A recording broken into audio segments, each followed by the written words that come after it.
Shikha Shrivastava from mathematics farm. आज हम लोग क्या पढ़ेंगे? आज हम लोग class 8 chapter 3 that is understanding quadrilaterals में एक्सरसाइज 3.2 का क्वेश्चन नंबर 5 सॉल्व करेंगे।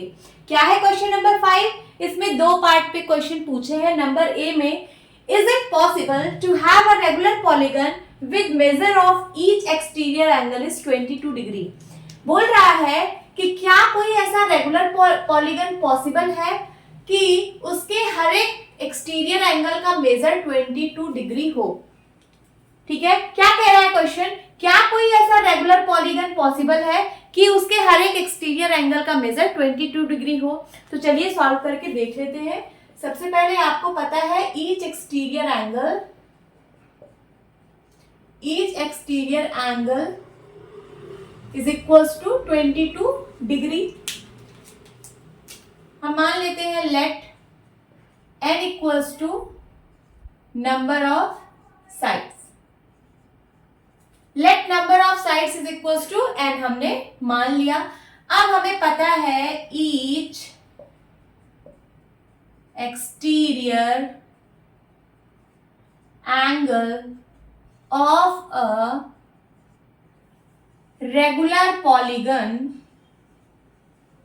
इज इक्वल्स टू क्या होता है 360 अपॉन n। अब यहाँ पे n की वैल्यू, n मीन्स क्या है? नंबर ऑफ साइड, और ईच एक्सटीरियर एंगल आपको पता है 22 डिग्री।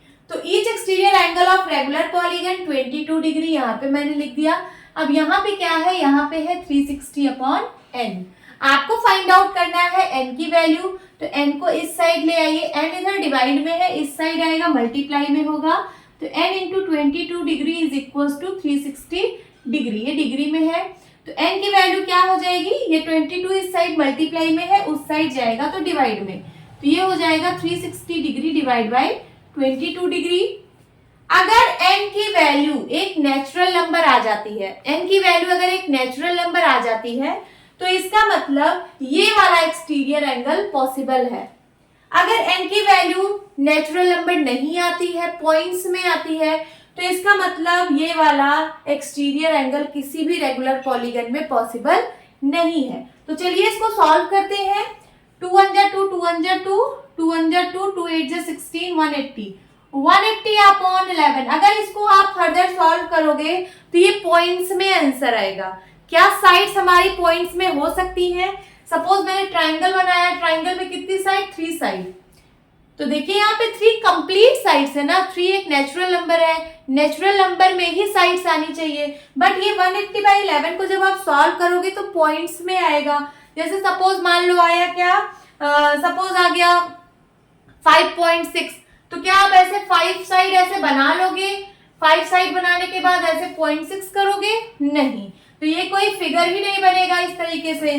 तो इसका मतलब ये जो एक्सटीरियर एंगल है रेगुलर पॉलीगन का, ये पॉसिबल ही नहीं है किसी भी केस में, क्योंकि यहाँ पे नंबर ऑफ साइड्स जो है वो फ्रैक्शन में आ रही है, डेसिमल में आ रही है।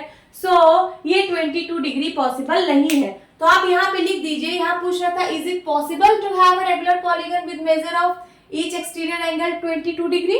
तो आप लिख दीजिए No, it is not possible. It is not possible to have a regular polygon with measure of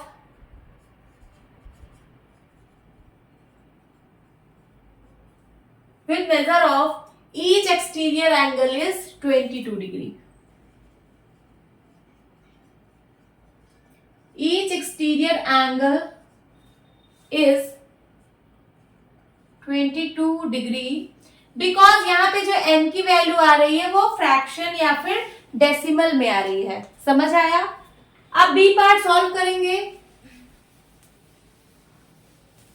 B part यहाँ पे सॉल्व करते हैं। बी पार्ट क्या कह रहा है?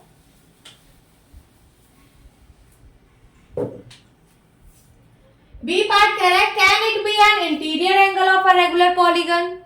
क्या ये 22 डिग्री किसी रेगुलर पॉलीगन का इंटीरियर एंगल हो सकता है क्या? एक्सटीरियर तो नहीं हुआ, किसी भी रेगुलर पॉलीगन का एक्सटीरियर एंगल 22 डिग्री नहीं हो सकता। ये तो हमने फाइंड आउट कर लिया, क्योंकि इसमें नंबर ऑफ साइड्स की वैल्यू पॉइंट्स में आ रही थी, फ्रैक्शन में आ रही थी, तो ऐसा नंबर ऑफ साइड पॉसिबल नहीं है कि वो फ्रैक्शन या पॉइंट्स में हो। सो एक्सटीरियर एंगल 22 डिग्री नहीं हो सकता। अब बोल रहा है क्या इंटीरियर एंगल 22 डिग्री हो सकता है, तो चलिए करके इसको भी देखते हैं। Interior angle, each interior angle, ये ईच की बात हो रही है, angle is equals to 22 degree. तो ईच एक्सटीरियर एंगल निकाल लेंगे। Each exterior angle is equals to 180 में से 22 को माइनस कर दीजिए, तो हमें each exterior angle of regular polygon मिल जाएगा। क्यों? क्योंकि इंटीरियर और एक्सटीरियर एंगल रेगुलर पॉलीगन के लीनियर पेयर फॉर्म करते हैं, और लीनियर पेयर में दो एंगल होते हैं, दोनों का सम 180 होता है। यहाँ पे अगर आपको एक गिवन है तो दूसरा 180 में से उसको माइनस कर दीजिए तो दूसरा एंगल मिल जाएगा। तो 180 माइनस 22 करिए, कितना आएगा? 10 में से 2 गया 8, और यहाँ क्या बचेगा? 7 में से 2 गया 5, और यहाँ पे 158 डिग्री आ रहा है एक्सटीरियर एंगल। तो देखते हैं क्या किसी रेगुलर पॉलीगन का एक्सटीरियर एंगल 158 डिग्री हो सकता है। तो फिर से वही, सबसे पहले यहाँ पे लिखिए let number of sides of regular polygon is equals to n। हमने मान लिया कि नंबर ऑफ साइड n है। अब लिखिए each exterior angle of a regular polygon, each exterior angle of a regular polygon is equals to क्या होता है? 360 upon n, 360 degree upon n। Each exterior angle of regular polygon कितना है? 158 degree. यहाँ लिखिए 158 degree is equals to 360 degree upon n। n की value find out करनी है, इस साइड डिवाइड में है, इस साइड आएगा तो मल्टीप्लाई में हो जाएगा। तो n into 158 degree is equals to 360 degree. n की वैल्यू निकालनी है, ये 158 को हटाना पड़ेगा, 158 यहाँ मल्टीप्लाई में है, उस साइड भेजेंगे तो डिवाइड में हो जाएगा। तो n equals to 360 degree upon 158 degree. Simplify करते हैं, अगर n की वैल्यू एक कंप्लीट नंबर आ गई, कंप्लीट नेचुरल नंबर आ गई, तो इसका मतलब ये एंगल पॉसिबल है। अगर कंप्लीट नंबर नहीं आई, फ्रैक्शन में आई, डेसिमल में आई, तो इसका मतलब ये भी एंगल पॉसिबल नहीं होगा किसी रेगुलर पॉलीगन में। तो चलिए सिंप्लीफाई करते हैं। 2 1 जा 2, 2 8 जा 16, 180 आ गया ऊपर, नीचे 2 7 जा 14 एंड 2 9 जा 18, 79 आ रहा है। अब ये 180 को जब आप 79 से डिवाइड करोगे तो पॉइंट्स में आंसर आएगा। किसमें आएगा? पॉइंट्स में। तो n की एक कंप्लीट वैल्यू नहीं आ पाई, इसलिए ये वाला भी एंगल पॉसिबल नहीं है। ये जो इंटीरियर एंगल 22 डिग्री है, ये भी किसी पॉलीगन या किसी रेगुलर पॉलीगन में नहीं हो सकता। तो लिखिए यहाँ पे, बोल रहा था can it be an interior angle of regular polygon? No, no, it cannot be an interior angle of a regular polygon। समझ आया?